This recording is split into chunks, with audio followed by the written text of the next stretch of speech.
Good morning, everybody. It's about 8:11 on this TGIF, the 1st of November, 2013.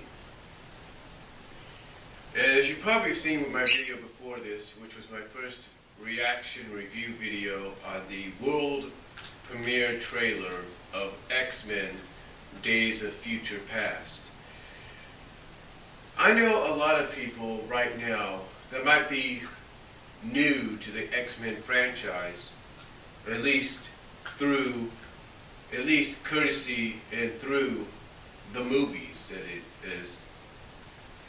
I should say at least courtesy of the movies that have come out in the past 13 years. I know there might be some people new to the franchise because of that might be a little chronologically, continuity-wise, if you will, confused. A little chronologically, continuity-wise, confused of exactly what movie goes before what movie.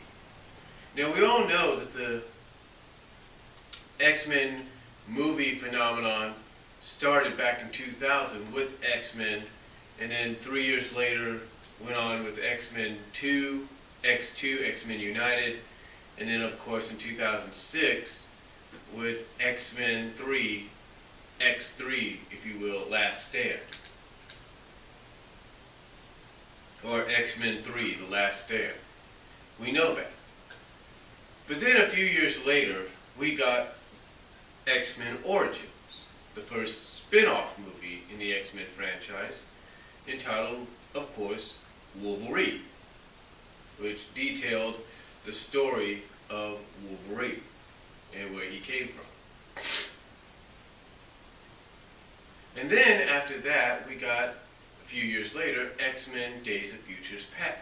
We got X-Men First Class. I'm getting a little ahead of myself. We got X-Men First Class, which in itself served as an origin story of how the X-Men came about and who the original X-Men team consisted of.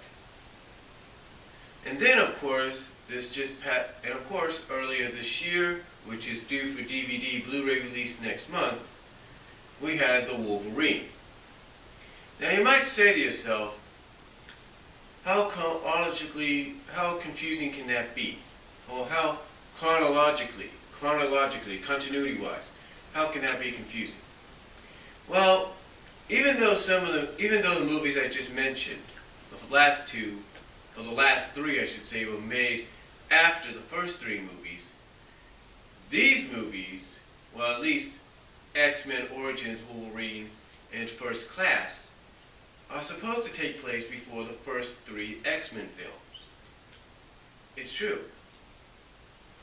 Now you might say, okay, well, I understand First Class is supposed to take place before the original X-Men film, but where does X-Men Origins, where does that fit into? Well, if you want to look at it from a chronological standpoint, continuity standpoint, Origins is basically what it's meant to be. See, Origins, believe it or not, X-Men Origin Wolverines is supposed to not just be a spin-off, but if you want to look at it from a continuity standpoint, a chronological standpoint, X-Men Origins is supposed to take place before all the X-Men films, even take place before First Class, which it does, technically, when it came out, because First Class came out after X-Men Origins, but you get the idea. So basically, this is how it works. X-Men Origins, chronologically and continuity-wise, X-Men Origins Wolverine is the first in the storyline. First Class follows suit. Then we get into the first three X-Men films, the original X-Men films. Then, this is where the confusion may fall into place. After the first after that, we get The Wolverine, which is a sequel to X-Men Origins Wolverine. Now, you might say, okay, understandable. Both are named after the title character, right? Yeah, they are. But, here's where the confusion might lie in. See, the Wolverine, even though it serves as a sequel to X-Men Origins Wolverine, it actually also serves as a sequel to Last Stand. That's right. Because it's supposed to continue, story-wise, a year or so later after Last Stand. Yeah, it's supposed to take place after Last Stand. I know that sounds a little confusing, right? But that's how it is, continuity-wise, chronologically. That's how it is. Because like I said, X-Men Origin Wolverines is supposed to be like the first X-Men story. X-Men related story. Then, second in line was First Class. Then you had the original three that come afterwards. And then you have the Wolverine, which, as confusing as it sounds, not only serves as a sequel to X-Men Origins Wolverine, but serves as a sequel to X-Men 3, The Last Stand. Now, as confusing as that may be, that's where the upcoming and what I feel will be very epic and very good blockbuster in its own right is going to live up to its hype. Days of Future Past falls in. Days of Future Past, if you read on Wikipedia, if you believe anything on Wikipedia, but if you read the information on Wikipedia, in IDMB, or wherever you can get the source material from, Days of Future Past, from a chronological movie standpoint, serves as a sequel to First Class, Last Stand, and believe it or not, in some ways, The Wolverine. It serves as a sequel to 3 films.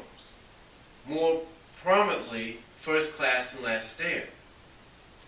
Because Wolverine, even though the post-end credits help lead into Days of Future Past,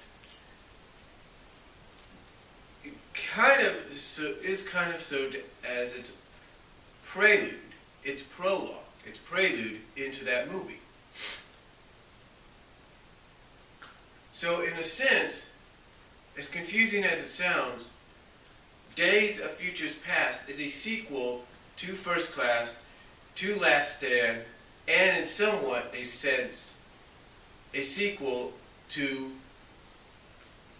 The Wolverine, if not more of a continuation from those post-credit scenes that a lot of people have been talking about when the movie came out, and I'm not going to mention much except for that.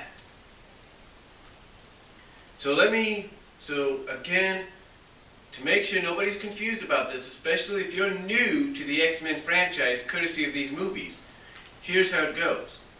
X-Men Origins Wolverine, chronologically, is first. First Class, second.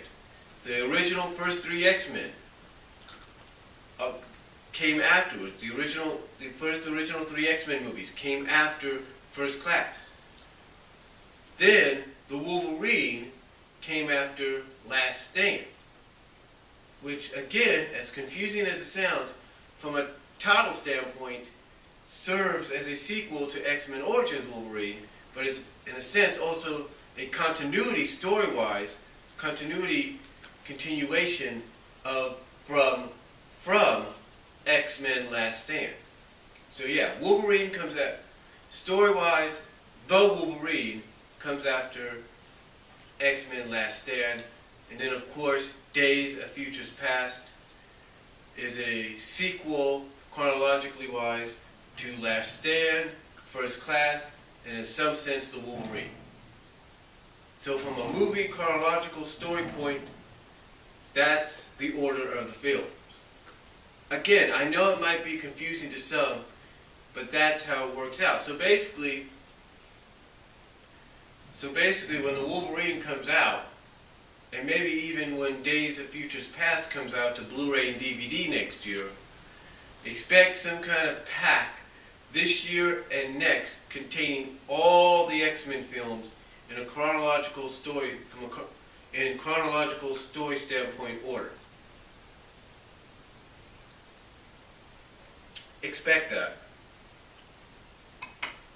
Because again, the reason I'm doing this is because I know it might be confusing to some people.